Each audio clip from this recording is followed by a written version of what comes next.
अगर असेसमेंट या 26-27 की आईटीआर फाइल करने का सोच रहे हैं तो यह वीडियो बेहद महत्वपूर्ण है, क्योंकि काफी टैक्स पेयर्स क्या करते हैं, बिना इंफॉर्मेशन चेक किए अपनी आईटीआर को फाइल कर देते हैं।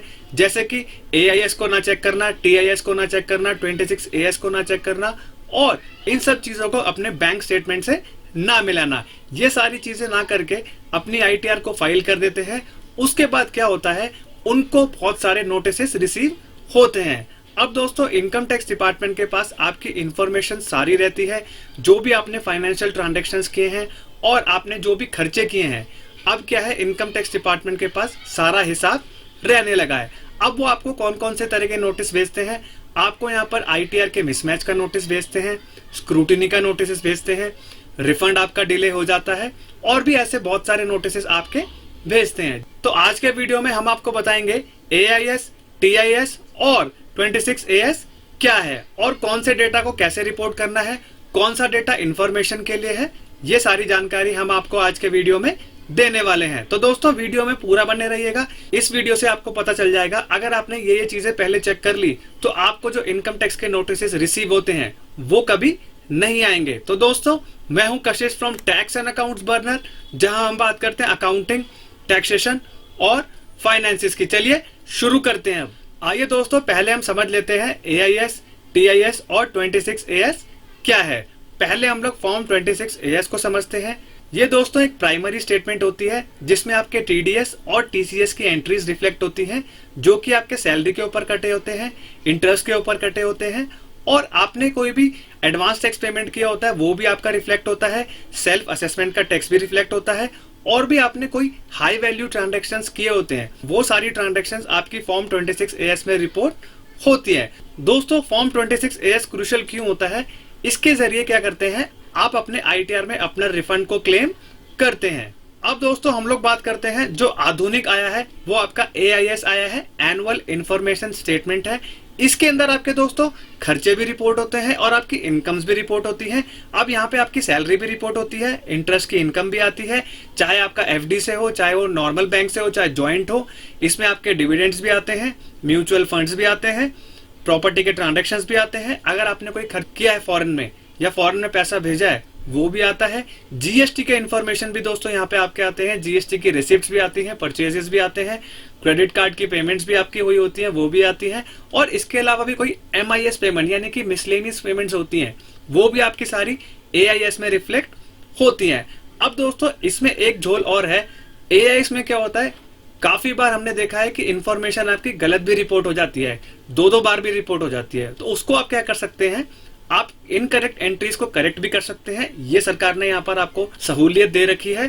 यहाँ पे क्या होता है, अगर आपका डुप्लीकेट डाटा आता है जो कि आपके पैन पे 2 बार रिपोर्ट हो रखा है, कोई इन्फॉर्मेशन ऐसी होती है जो आपके पैन पे नहीं होती वो भी रिपोर्ट हो जाती है और भी ऐसी बहुत सारी इन्फॉर्मेशन होती हैं जो आपके पैन नंबर से जुड़ी होती है या नहीं भी जुड़ी होती। जो नहीं भी आ रही होती वो आपको दिखानी होती है आईटीआर में, जो गलत आ रही होती है उसको यहाँ पर हटाना होता है। तो दोस्तों, आप अपने फीडबैक के जरिए क्या कर सकते हैं, इन एंट्रीज को इनकम टैक्स डिपार्टमेंट को बता सकते हैं और इसको करेक्ट यहाँ पर करवा भी सकते हैं। नेक्स्ट दोस्तों, हम बात करते हैं टैक्स इन्फॉर्मेशन समरी। अब ये क्या होता है, आपका एआईएस का समराइजेशन ही होता है कि जो आपकी कंबाइंड एंट्रीज होती हैं, लाइक सैलरी का हो गया, उसका टीडीएस अलग आ जाता है, इंटरेस्ट का टीडीएस आपका अलग आ जाता है, डिविडेंड होता है, डिविडेंड आपके बहुत प्रकार के होते हैं, बहुत सारी कंपनी से आपको मिलते हैं, उसका भी यहाँ पर आपका सब डिविजन होते हैं, उसके हिसाब से आपका कैटेगरी के हिसाब से डिविडेंड आ जाता है। अब दोस्तों, ये जो डाटा होता है ये आपके आईटीआर में ऑटोमेटिकली क्रेडिट कर दिया जाता है। अगर कोई भी गलती है तो आप क्या कर सकते हैं, फीडबैक के जरिए इसको करेक्ट करवा सकते हैं। अब दोस्तों, वीडियो का सबसे इंपॉर्टेंट पार्ट आता है, आईटीआर में डाटा कहां और कैसे शो करें। यानी कि अगर आप करेक्ट डाटा रिपोर्ट करेंगे तो आपको कभी इनकम टैक्स का नोटिस नहीं आने वाला।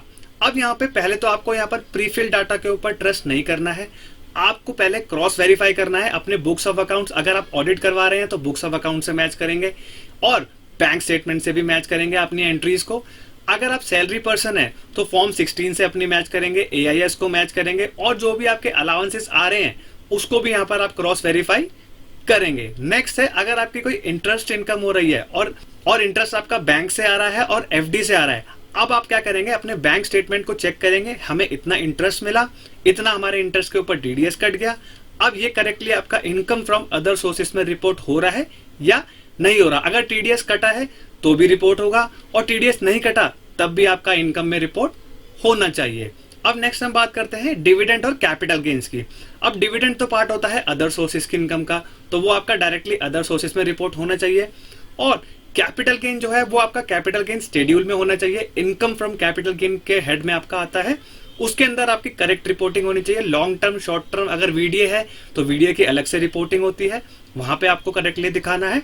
और अगर आपने कोई प्रॉपर्टी बेची है तो भी आपको यहाँ पर क्या करना है, मैच कर लेना है आपकी सेल डीड से कि आपका जो सेल डीड के हिसाब से आपका प्रॉपर्टी का डाटा आ रहा है या नहीं आ रहा, टीडीएस पर्याप्त कटा है या नहीं कटा। तो दोस्तों इसी तरीके से क्या करेंगे, आप शेड्यूल कैपिटल गेन में इसको रिपोर्ट कर देंगे। अब कॉमन मिस्टेक्स एक टैक्स पेयर करता है जिससे उनका रिफंड डिले होता है। एआईएस मिसमैच को इग्नोर करना। अगर डुप्लीकेट एंट्रीज आ रही है, आपने एक एंट्री शो कर दी, तो क्या होगा, एआईएस सिर्फ एक एंट्री के हिसाब से आईटीआर को मैच करेगा। जॉइंट अकाउंट का इंटरेस्ट होगा, उसमें भी क्या हो सकता है, आपकी गलत एंट्रीज आ रही होती है, उसके हिसाब से मिसमैच हो सकता है। और गलत फाइनेंशियल ईयर का डाटा आपने उठा रखा है, उसकी वजह से भी क्या होता है, आपका जो रिफंड है उसमें डिले होता है। दोस्तों आपको सिंपली क्या करना है, फाइनेंशियल ईयर 25-26 का ही डाटा लेना है, अपने bank statement, form 16, AIS, TS सबको इकट्ठा मैच कर लेना है। उसी के बाद क्या करेंगे, अपनी आईटीआर को फाइल करेंगे। प्रीफिल डाटा पे आपको रिलाई नहीं करना है, ट्रस्ट नहीं करना है, क्योंकि प्रीफिल डाटा आपका गलत भी हो सकता है। अपने सारा डेटा को उठाएंगे, उसके हिसाब से करेक्ट डेटा को रिपोर्ट करेंगे। टीडीएस को गलत क्लेम कर लेना, अगर टीडीएस है तभी क्लेम करेंगे, टीडीएस नहीं है तो आप क्लेम नहीं कर सकते, क्योंकि टीडीएस कटा ही नहीं होगा तो आप टीडीएस का क्लेम करेंगे तो आपको रिफंड कहां से मिलेगा। तो एआईएस, टीआईएस में आपका टीडीएस आना चाहिए या 26AS में आना चाहिए, तभी आप टीडीएस का क्लेम करेंगे। और फीडबैक को ना देना, अगर गलत इंफॉर्मेशन आ रही है, इनकरेक्ट इंफॉर्मेशन आ रही है, पार्शियल इंफॉर्मेशन आ रही है, तब भी आपको फीडबैक देना है कि सर मेरी इंफॉर्मेशन ये गलत है या आधी अधूरी आ रही है, उसी के हिसाब से इनकम टैक्स डिपार्टमेंट प्रोसेस करेगा। और सबसे बड़ी चीज है रॉन्ग आईटीआर फॉर्म का सिलेक्शन करना। अगर आपका short term capital gain, long term capital gain 1,25,000 से ज्यादा है तो आईटीआर 2 का चुनाव करेंगे। इंट्राडे डेरिवेटिव में ट्रेडिंग करते हैं, आईटीआर 3 का चुनाव करेंगे। बिजनेस कर रहे हैं, सैलरी से इनकम है, हाउस प्रॉपर्टी से इनकम है, तो आईटीआर 4 का चुनाव करेंगे।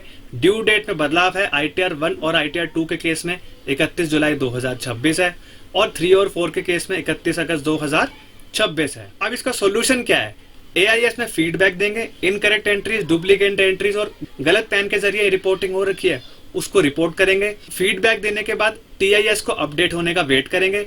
अपने सारे documents, bank statement, form 16, broker के रिपोर्ट्स को सबको मैच करेंगे और अपने एआईएस से मैच करेंगे, तभी आईटीआर में डाटा डालेंगे। आईटीआर फाइल करने के बाद ई वेरीफाई जल्दी से करेंगे, जिससे आपका जो रिफंड है वो जल्दी से जल्दी प्रोसेस हो पाए। टिप्स है फास्ट रिफंड के लिए, आईटीआर फाइल करने से पहले क्या करेंगे, आप अपने एआईएस, टीआईएस और 26AS को रिकंसाइल करेंगे, डाटा से मैच करेंगे, बैंक स्टेटमेंट से मैच करेंगे, जीएसटी का डाटा है उससे भी मैच करेंगे, तब डेटा को फाइल करेंगे। अगर कोई भी हाई वैल्यू ट्रांजैक्शंस आ रही है, लाइक प्रॉपर्टी होगा, कैश डिपॉजिट हो गया, क्रेडिट कार्ड की ट्रांजैक्शंस होंगे, तो स्पेसिफिकली उसको चेक करेंगे, तब रिपोर्ट करेंगे। अगर रिफंड को एक्सपेक्ट कर रहे हैं तो एक्यूरेट डिडक्शंस वगैरह लेंगे। अगर आपने ओल्ड टैक्स रिजिम ऑप्ट किया है, 80C, 80D जो भी आपकी डिडक्शंस है उसका दस्तावेज रखेंगे, आपसे मांगा जा सकता है, हमसे प्रैक्टिकली मांगा गया है, हमने करेक्टली डाटा फाइल किया हुआ था, उसी के हिसाब से अपने डॉक्यूमेंट्स रखे थे, तब भी हमने अपने आईटीआर में उन डिडक्शंस को क्लेम किया था। दोस्तों सब कुछ मैच करने के बाद, आईटीआर फाइल करने के बाद आपकी जो आईटीआर प्रोसेसिंग है वो 15 से 45 दिन के अंदर अंदर हो जाएंगे। अगर रिफंड है तो थोड़ा टाइम और लग सकता है, वरना जल्दी से जल्दी आपका रिफंड आ ही जाएगा। तो दोस्तों ये चीजें आपको पहले चेक कर लेनी है। आईटीआर फाइल करते समय ध्यान रखेंगे, सारे दस्तावेज को उठाएंगे। अगर खुद फाइल कर रहे हैं तो आपको और ध्यान देना है। अगर किसी प्रोफेशनल से फाइल करवा रहे हैं तो उनको सारे डॉक्यूमेंट्स को प्रोवाइड करवाएंगे।